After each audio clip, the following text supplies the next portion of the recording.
You called the fact that Bakhmut would become basically a meat grinder.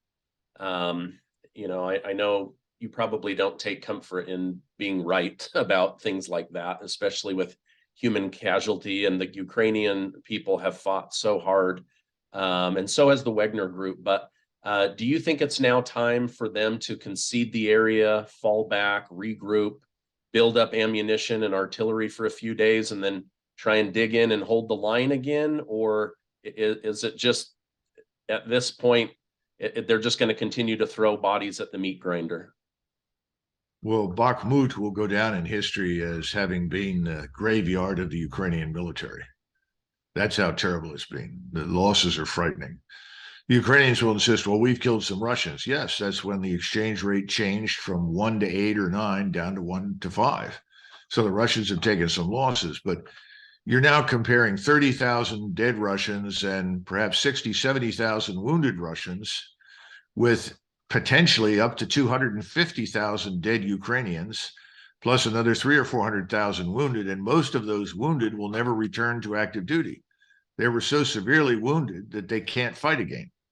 Now, this is not unprecedented. We've seen these kinds of things during World War I. In 110 days of fighting, because that's all that we did in World War I in 1918. We fought for 110 days. And in that time frame, we lost 318,000 men, casualties, of which 110,000 were killed. That means that in roughly every battle, we lost 1,000 dead. That's the kind of thing that's been going on in Ukraine. So it's not unprecedented, but you can't keep that up. We came into World War I at the end of the war. The French, the British, the Russians had lost millions of people.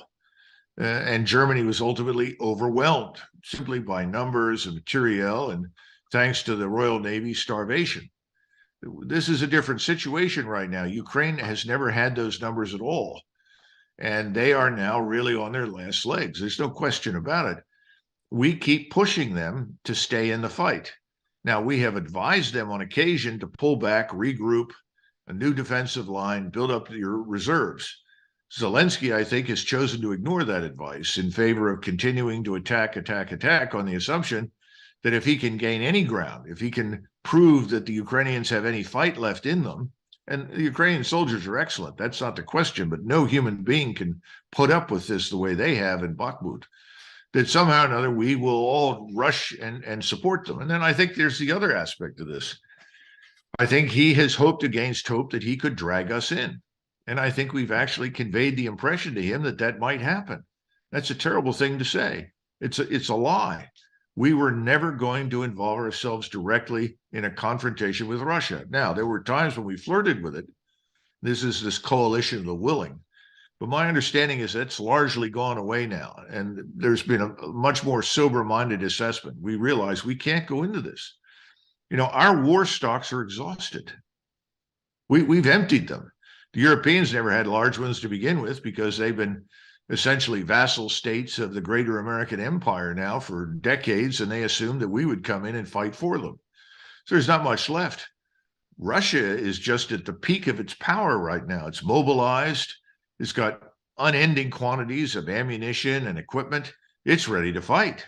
So the notion that we're going to motor into Western Ukraine and challenge them is a lot of nonsense. I think that's finally sunk in. That's why I think there's a movement now to try and figure out how do we disengage without looking ridiculous. That's going to be pretty tough because we lied to the Ukrainians. We've lied to our own population. We've lied to the Europeans, conveyed the impression that we could do something we can't. The Russians have not said a great deal, but they've done a lot. And a lot of us thought that they would attack in January. But the problem was they never got the ground freeze that they needed to support their maneuver. And again, people have to understand in that part of eastern Ukraine, the Black Earth, which is some of the most fertile ground in the world. In fact, during World War II, the Germans loaded rail cars with black earth from Ukraine and shipped it back to Germany to improve their agricultural output. People don't know that. But this earth is about 10 to 15 deep in most cases, 10 to 15 feet deep in most cases. And unless you get a freeze in the winter, you just sink into the mud. Now we're into the muddy season, and the muddy season lasts potentially until May, sometimes even longer, which is why most of the major offensive operations that the Soviets launched came in the summer, because by then everything was dry and you had a chance to maneuver.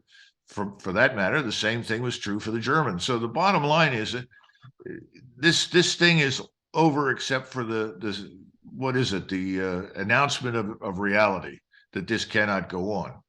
The humane thing to do right now, which is not what we have done, is to intervene and say, that's it. We've got to stop this and start talking to the Russians, not demanding of the Russians what we want, but saying, look, tell us what your conditions are, tell us what you want, and we will move to the best of our ability to meet those needs. And really, we're back to the old story. Make Ukraine neutral. It could have been neutral from day one. We could have avoided all of this. It doesn't have to be a member of NATO. And then secondly, treat the Russians that live within Ukraine's borders as equal citizens. Stop oppressing them. Stop brutalizing them. Stop treating them as third-class citizens. Equality before the law for everybody in Ukraine. The Ukrainians wanted to, quote unquote, forcibly Ukrainianize Russians. Give up your language, your culture, your identity, or get out. I mean, this was unacceptable, and the Russians are sitting there watching this. So I don't know what happens now, but you're going to get a different territorial outcome. These borders will be adjusted, and there's not much that the Ukrainians can do. And we are not prepared to march east into eastern Ukraine with hundreds of thousands of European allies to fight this war. In the meantime, you have this economic catastrophe developing in the United States and Europe. It's not just the banking system, it's larger than that. The underlying fundamentals are terrible. I was shocked the other day when I discovered that a firm in Germany, in Saxony, which is the area that we used to call East Germany, which is really middle Germany historically. There's a firm there that's involved with metals, forming metals, shaping metals, developing alloys. The firm's been in business since 1380. It just went under. Oh, why? In Germany, this is incomprehensible. Thousands of people are losing their jobs because there's no cheap energy. Cheap energy fuels everything. What do you think happened in the United States with Standard Oil and J.D. Rockefeller? That was cheap energy. That's why between the Civil War and World War I, we became an economic, scientific, industrial juggernaut. You can't sustain yourself in that category. You can't maintain your standards of living and prosperity without affordable energy. Germany's in a lot of trouble. And I don't think the Germans are very happy about it. It's going to get worse before it gets better because you just don't turn on energy and restore your prosperity. It takes time to build back. So the old Build Back Better regime in Washington has done just about everything it can to destroy us and our European allies.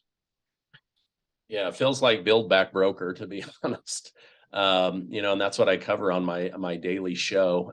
Okay, sticking with the energy topic and the financial situation, do you think, I don't think the United States and the media is going to hold President Biden accountable for blowing up the Nord Stream 2 pipeline. They're doing everything they can to cover for the sitting president.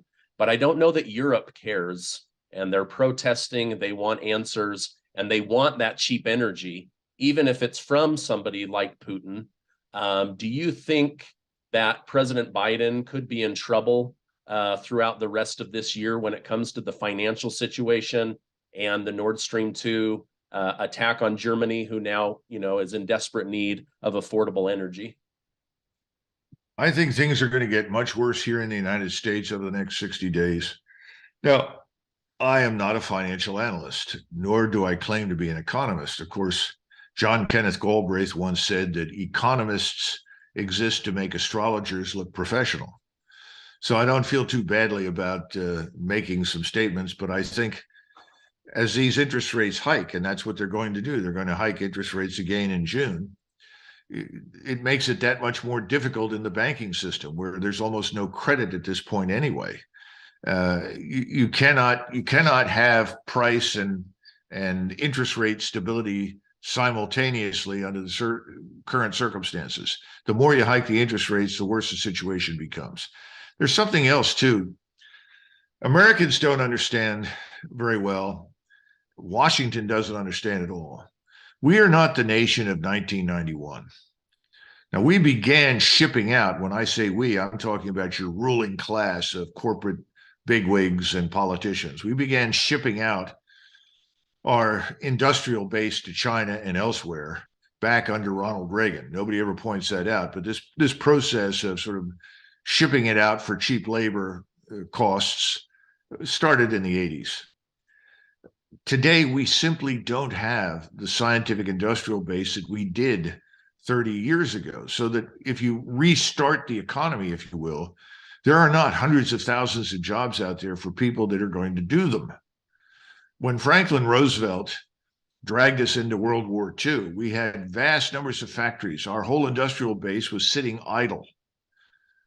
But when we started the war, suddenly millions of people showed up and we went back to work because we had an industrial base.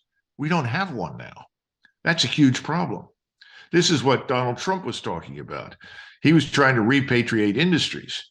He was trying to restart industry by focusing on what I would call high-end manufacturing. In other words, not low-end stuff, high-end stuff. He was trying to reinvigorate agriculture, reinvigorate the energy production systems. That's what he was trying to do. That was stopped dead in its tracks. It's going to take us a decade or more to restart all of those things in the right direction. That's the problem. You have a similar problem now in a place like Germany, because Germany is really the industrial engine of Europe. There's nobody else in Europe compared with Germany in terms of its productivity and its scientific industrial capacity. These things are going to take time. I think Biden is going to end up being the scapegoat for the left. I mean, I call him the cardboard cutout president because I don't think he's really there. I don't think he's really in charge. I think he reads and says whatever you put in front of him. And then he saunters off, to the door and walks out of the room. Others are in charge who were not elected. These are people that were either appointed or are there as assistants or advisors or something. I don't even know who they are, but I'm sure if you go down the list of the employees in the White House and some of the people that are listed as advisors, you'll find out. But those are the people running our country, not Joseph Biden. And then you have irresponsible people like Lindsey Graham and Chuck Schumer and others. They're just along for the ride. They haven't paid attention to anything. How many times have we hiked the debt ceiling? How long has this been going on? Well, it's a party. Why stop now? Open up another case of champagne. That's what's been going on for decades. It's all about to stop. So if you're on the left and you look at this catastrophe approaching, Russia wins in Ukraine unambiguously. The whole thing is a catastrophe. The Ukrainian nation is killed, literally destroyed. Millions have left the country. They're never going back. It's awful. I don't even want to begin to talk about the terrible ramifications for Ukrainians because people mistake something. They say, well, you're a Putin agent because, no, I'm not a Putin agent. I'm not necessarily pro-Russian. I'm not necessarily pro-Ukrainian. In fact, I like them both from personal experience growing up, especially with Ukrainians. It has nothing to do with it. This war should not have happened. We could have stopped it in its tracks in the first week. We could have prevented it from ever happening if we had simply listened to Moscow and what they wanted, which was no NATO nation on their borders. Specifically, they didn't want a NATO army and they didn't want U.S. missiles sitting in eastern Ukraine aimed at their cities and their nuclear deterrent. All of this was avoidable. So we brought all of this on. We forced this to happen. So what do? You look at Biden, you say, well, it's his fault. He becomes the scapegoat for everything. And he's resigning. And we have a wonderful opportunity. We'll have the first non-white woman as president of the United States. Isn't that wonderful? Really? Well, we'll see what happens with that. I mean, we're in new territory now. This is a world we've never seen before. We're watching this entire structure of power that has been built up over decades fall apart. We could have managed all of this differently. We put everything at risk. We're going to watch NATO sort of gradually die alone in the corner. You know, Henry James said, sacred cows are never slain, they simply vanish. Our sacred cows are going to vanish. No one's going to stand up and say, oh, well, today we bury NATO. Today we bury this or that, the next thing. No, it'll just drift away. And we're going to drift away out of Europe, out of Ukraine. We're going to drift away from lots of places because we're bankrupt. That's the sad truth. And no one should be surprised. And I think when the Americans wake up some morning over the next 90 days, they're going to be furious. And I think the first step will be, well, we'll blame it on Joe Biden. He's the scapegoat. Then it's the Wild West. Okay. Wow, thank you. This has been very, very insightful. And I believe the viewers will really enjoy this. One last question, then I'll let you go. I appreciate your time. You mentioned that the humane thing would be for the United States to step in and say, this war is over, let's be done. Don't you feel like China is trying to fill that vacuum where they're now saying, oh, Saudi Arabia and Iran, there's a lot of money to be made. Let's broker peace. Russia, Ukraine, hey, the United States is not going to step in. We are going to step in and broker peace. Is this one more way for China to try to eclipse the United States on the world stage? Well, first of all, I do not subscribe to the view that China wants to eclipse us. They know they can't. They have serious problems internally as well. The biggest problem China has always faced throughout most of its history is it's too big to do much more than it's already done. They have 1.4 billion people. Every day Xi wakes up and is trying to figure out, how do I hold this place together? How do I stop it from falling apart? I'm serious.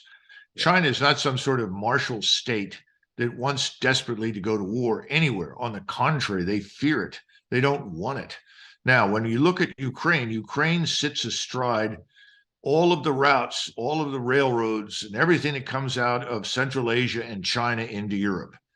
China has been trying to build this thing they call One Belt, One Road. Essentially, they want to restore the commerce lines that existed under the Mongols after the Mongols conquered China, between China, Japan, Korea, and Southeast Asia and Europe. You go right across the center of Central Asia with your rail lines. This war has to stop if that's going to happen. The Chinese desperately want this war over because they want to build those lines. We want to stop that commerce. Well, that's right up there in the category of let's stop Niagara Falls. How do you stop Europe and Northeast Asia from trading with each other? If you look at Europe, Russia and Europe on one side, on the Western side, and you can add North America with this, and then on the other side, Northeast Asia. Those are the two poles of scientific industrial power and production on the planet. If those two poles go to war, the world is lost. The rest of the world desperately needs both of us. So no, the Chinese are not looking for a war, and they're not necessarily interested in displacing us. They're trying to build their commercial economic empire, if you will. And the Russians have a critical role in all of this because the Russians are the muscle in Central Asia. They provide security for those lines of communication, for the rail lines. No one in Central Asia trusts the Chinese. No one in Asia beyond China's borders trusts the Chinese. People are not stupid, but they're not afraid of an invasion, not a military invasion, but they're all very, very concerned about the Chinese. You know, whenever I've gone over on business in Northeast Asia, where I talk to my friends that are in Korea or Japan, they always laugh and say the same thing. You Americans are stupid. Do you see any Chinese in our laboratories, in our universities? Of course not. The Chinese do what they've always done. If you leave it on the table, they'll steal it. That's what they do. They've been doing it for thousands of years. Everyone in Asia knows everyone else. We're the ones that don't know anything because we sit back from the rest of the world convinced that we have all the answers. We're the shining city on the hill. Everybody needs to emulate us. And by the way, if you don't, we club you over the head either with our control of the financial system and the dollar or our military establishment. Well, the world is saying, no thanks. We've had enough of this. We need to be part of the world, but we don't have to bully it. And that's what we got to come to terms with. So people like Lindsey Graham and Schumer and the rest of these people need to shut up. We don't need to bully anybody. When you bully the rest of the world, you end up in a position we're in now. We're being increasingly isolated by our own stupidity. All we need to do is stop it. We need to be prepared to do business with everybody and stop dictating to everyone everywhere how they will govern themselves. And if we have a dispute of some kind with what someone else somewhere wants to do internally, we can deal with that privately. We don't have to deal with it in public, and we can make our views known. And that frequently has more effect than publicly humiliating your business partner. So all this sort of arrogance and hubris needs to go